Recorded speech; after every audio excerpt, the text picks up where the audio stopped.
কিশোরগঞ্জ শহরে একটি আখড়ায় দুর্গা প্রতিমা ভাঙচুরের ঘটনার পর প্রত্যাহার করা হয়েছে মডেল থানার ওসি তরিকুল ইসলামকে।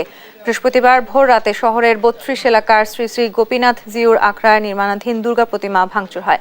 জানা যায়, শারদীয় দুর্গোৎসব উপলক্ষে মন্দিরটিতে প্রতিমা বানানোর কাজ চলছিল। বৃহস্পতিবার ভোর রাতে প্রতিমা ভাঙচুর করে দুর্বৃত্তরা। সকালে জেলা প্রশাসক ফৌজিয়া খান, পুলিশ সুপার মোহাম্মদ হাসান চৌধুরী ও সেনাবাহিনী ঘটনাস্থল পরিদর্শন করেন। এই ঘটনায় জড়িতদের আইনের আওতায় আনার আশ্বাস দেন পুলিশ সুপার।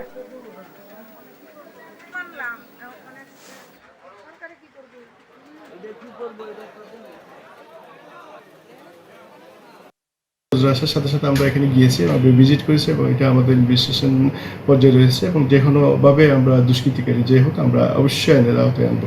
এই বিষয়ে বদ্ধপরিকর এবং আমরা কাজ করছি এবং আমরা শারদীয় দুর্গোৎসব যাতে উৎসবমুখর পরিবেশে সুন্দরভাবে হয় সেই বিষয়ে আমরা কাজ করেছি, নিরাপত্তা ব্যবস্থা আমরা দিচ্ছি।